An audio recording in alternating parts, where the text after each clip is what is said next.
আমার মনে না, এটা রূপগঞ্জবাসী মনে দিলে রূপগঞ্জের উন্নয়ন হবে। আল্লাহর রহমতে ওনারা তাকেই সিলেক্ট করেছে।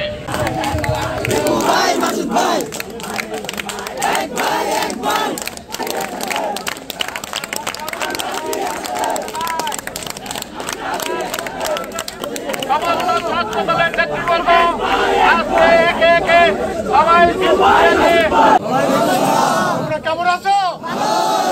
ইনশাআল্লাহ আমরা সবাই ভালো আছি। ভূঁইয়াকে রূপগঞ্জ আসন থেকে মনোনয়ন দেওয়ার জন্য মহান আল্লাহ রাব্বুল আলামিনের কাছে আমরা সভাপতি সুহেল ও সাধারণ সম্পাদক ইসমাইল ভাইয়ের নেতৃত্বে আমাদের প্রিয় নেতা আমাদের প্রিয় অভিভাবকরা ধাক্কা দেয়।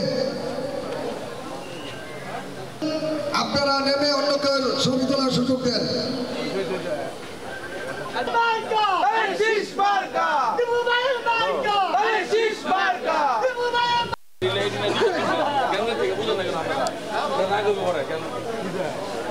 বাংলাদেশ জাতীয়তাবাদী দল বিএনপি একটা বড় সংগঠন, আর বিচ্ছিন্নভাবে বিভিন্ন জায়গায় এলোপাতিরভাবে ঝামেলা হয়েছে আমরা খবর পেয়েছি।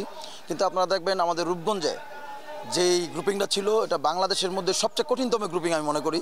কিন্তু এখন পর্যন্ত আল্লাহর রহমতে আমাদের রূপগঞ্জে কোনো ধরনের কোনো সহিংসতা বা কোনো ধরনের কোনো এই বিক্ষোভ মিছিলের খবর আপনারা পান নাই, আর ইনশাল্লাহ পাবেনও না। আমরা যারা রূপগঞ্জের পাশে আছি, আমরা আওয়ামী সরকারের আমলে ফেসিস্ট গাজীর যারা যেইভাবে নির্যাতিত হয়েছি, ওই নির্যাতনের সময় আমরা দুইটা বলয়ে কাজ করলো, আমাদের মধ্যে সবার সাথে সবার সমন্বয় ছিল, সবার সাথে সবার যোগাযোগ ছিল, মানে আমাদের দুইটা গ্রুপে, দীপু ভাইয়ের গ্রুপ এবং গাজীবনির গ্রুপের মধ্যে।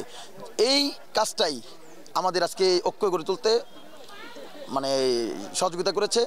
এই আমাদের সাথে পূর্ববর্তী যোগাযোগের কারণে এখন এককভাবে দীপু ভাইকে নমিনেশন দেওয়ার পরে আমাদের কাজীবনির বলয় এবং দীপু বলের মধ্যে কোনো ধরনের কোনো ঝামেলা হয় নাই। আজকে আপনি যেহেতু আপনি চিনবেন আমাদের রূপগঞ্জের ছাত্রদলের এখানে যারা আছে, আমরা মোটামুটি কাজীবনির ব্লকের 95%, হয়তো দু একজন মানুষ এখন ফোনে ওদের সাথে যোগাযোগ হয় নাই, আসতে পারে নাই।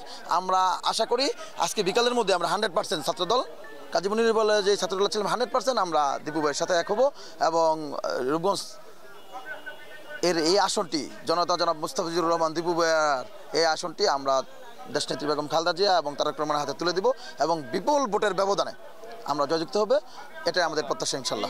আমি আরও আগে আসছি, আরও একবার মুক্তিযোদ্ধাদের আমাদের সমাবেশ হয়েছে, আমি আসছি।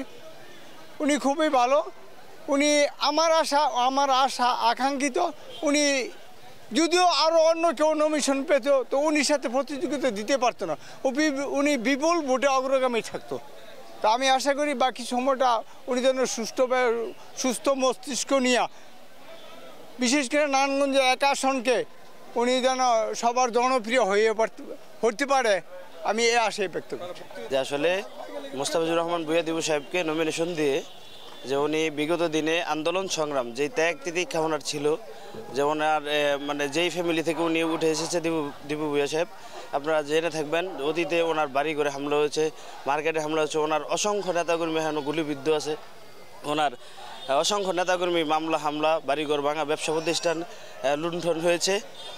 বিএনপির ভারপ্রাপ্ত চেয়ারম্যান তারেক রহমান সেই সুবাদেই যে আসলে রূপগঞ্জের বিএনপি যা চেয়েছে, যেইভাবে চেয়েছে বিএনপির ভারপ্রাপ্ত চেয়ারম্যান, ঠিক সেইভাবেই আমাদের নেতা বা মুস্তাফিজুর রহমান ভূঁইয়া দীপু সাহেবকে নমিনেশন দিয়েছে, যে সবাইকে ঐক্যবদ্ধভাবে নিয়ে মাঠে কাজ করার, ঠিক সেইভাবেই সবাইকে সবার সাথে যোগাযোগ করছে এবং আমাদের মধ্যে ওই দ্বিমত গ্রুপিং কোনো কিছুর কোনো হিসাব নেই। অবশ্যই ইনশাল্লাহ সবাই ধানের শীষের পক্ষে মুস্তাফিজুর রহমান ভূঁইয়া দীপু ভাইকে বিপুল ভোটে জয়যুক্ত করে বিএনপির ভারপ্রাপ্ত চেয়ারম্যান জনাব তারেক রহমানকে এই সিটটি উপহার দেবে ইনশাল্লাহ।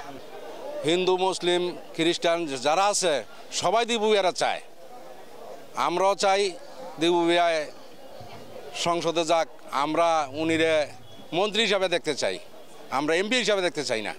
আসলে দলটা মনোনয়ন দিয়েছে, দলটা মনোনয়ন দিয়েছে আপনার দলটা বুঝেই মনোনয়ন দিয়েছে, কারণ 17 বছর আমাদের অনেক নেতাকর্মী গুম হয়েছে, হামলার শিকার হয়েছে, তাদেরকে মিলে যাকে দিলে সুসংগঠিত একটা সংগঠন হবে। ইভেন রূপগঞ্জের জন্য যে কাজ করবে এরকম ভেবেই তারেক রহমান সাহেব মনোনয়ন দিয়েছে। এখন আপনি যদি বলেন হলো আমি রূপগঞ্জকে নিয়ে কী চিন্তা ভাবনা করবো, রূপগঞ্জকে নিয়ে আসলে আমাদের চিন্তা ভাবনাটা আমাদের দল যেভাবে করে চিন্তা ভাবনা করছে, দলের চিন্তা ভাবনা হলো সন্ত্রাসমুক্ত, চাঁদামুক্ত, ইভেন আপনার মাদকমুক্ত রূপগঞ্জ কেন সারা বাংলাদেশকে চায়। ইনশাল্লাহ আমি সবাইকে মিলে আমার দলীয় সব নেতাকর্মী সব ভাইদের নিয়ে রূপগঞ্জ থেকে সন্ত্রাসমুক্ত, মাদকমুক্ত, ইভেন চাঁদামুক্ত আমি একটা ইনশাল্লাহ একটা সমাজকে করব। আর আপনারা জানেন রূপগঞ্জ হলো ঢাকার সবচেয়ে প্রাণকেন্দ্রে আমি বলবো, কারণ ঢাকার সাথেই লাগানো এইটাকে উন্নয়নের অনেক জিনিস আছে। রূপগঞ্জকে একটা অত্যাধুনিক একটা উপজেলাকে ইনশাল্লাহ আমরা রূপান্তর করব।